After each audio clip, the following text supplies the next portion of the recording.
নমস্কার। পৌষ পার্বণে বাঙালির ঐতিহ্যের পিঠেপুলি কিভাবে তৈরি করা হয় আজকে প্রথম থেকে শেষ অবধি আপনাদের দেখাবো ভিডিওটা।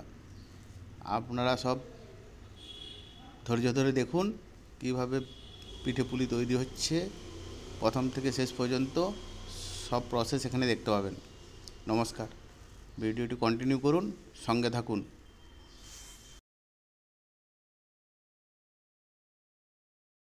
পদ্ধতিটা হচ্ছে, প্রথমে চালের গুঁড়ো ডো বানাতে হবে। প্রথমে একটি পাত্রে গরম জল করে চালের গুঁড়ো মেশা, ধীরে ধীরে নরম ডো তৈরি করুন। একটি প্যানে নারকেল কোরানো এবং গুড় দিয়ে নাড়ুর মতো তৈরি করুন। মিশ্রণটি শুকিয়ে গেলে নামিয়ে নিন। পিঠের শেপ তৈরি। ডো থেকে ছোট ছোট করে বল তৈরি করে চেপে চ্যাপ্টা করুন। মাঝখানে নারকেলের পুর দিয়ে মুড়ে দিন। পিঠের পুর আপনারা নারকেল, খোয়া ক্ষীর, তিলের পুর, আরও অনেক রকম পুর দিতে পারেন। পুর যেরকম যে খেতে পারবেন সেরকম দিবেন। আর আরেকটা যেটা শেপ, পিঠের শেপগুলো নিজেরা মনের মতো দিতে পারেন। দেওয়ার পরে পিঠেগুলো তৈরি করে একটা পাত্রে রাখবেন। রাখার পরে একটা হাঁড়িতে জল গরম করতে দেবেন। হাঁড়িতে জল গরম করার পরে হাঁড়ির উপরে যদি কোনো পাত্র থাকে ফুটো করা, সে ফুটো পাত্রটা বসিয়ে দিলেন। বসিয়ে দেওয়ার পরে পিঠেগুলো সাজিয়ে দেবেন। সাজিয়ে দেওয়ার পরে যখন ভাপটা উঠবে তখন বসিয়ে উপরে একটা চাপা দিয়ে দেবেন। আর যদি পাত্রটা না থাকে তাহলে একটা পরিষ্কার কাপড় হাঁড়ির মুখে বেঁধে দেবেন। কাপড়ের উপরে পিঠেগুলো সাজিয়ে একটা ঢাকনা দিয়ে দেবেন। এবার 20 থেকে 30 মিনিট চেপে রাখার পরে দেখবেন পিঠেটা হাত দিয়ে যে শক্ত হয়েছে কিনা, এবং পিঠেটা আপনি হাত দিলেই বুঝতে পারবেন যে এটা নামানোর উপযুক্ত হয়েছে কিনা। যদি মনে হয় যে নামানোর উপযুক্ত হয়েছে ভালো, নাহলে আরও 2-5 মিনিট রেখে দেবেন।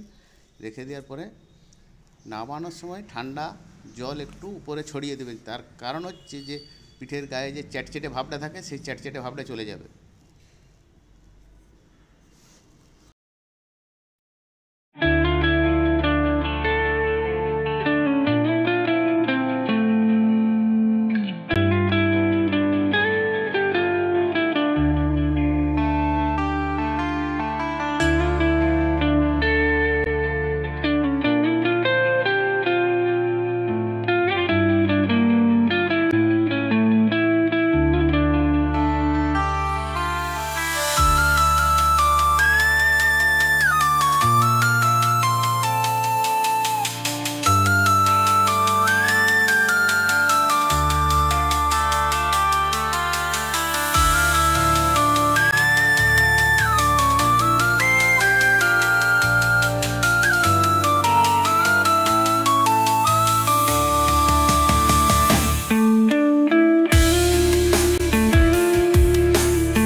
সবাই ভালো থাকবেন, সুস্থ থাকবেন।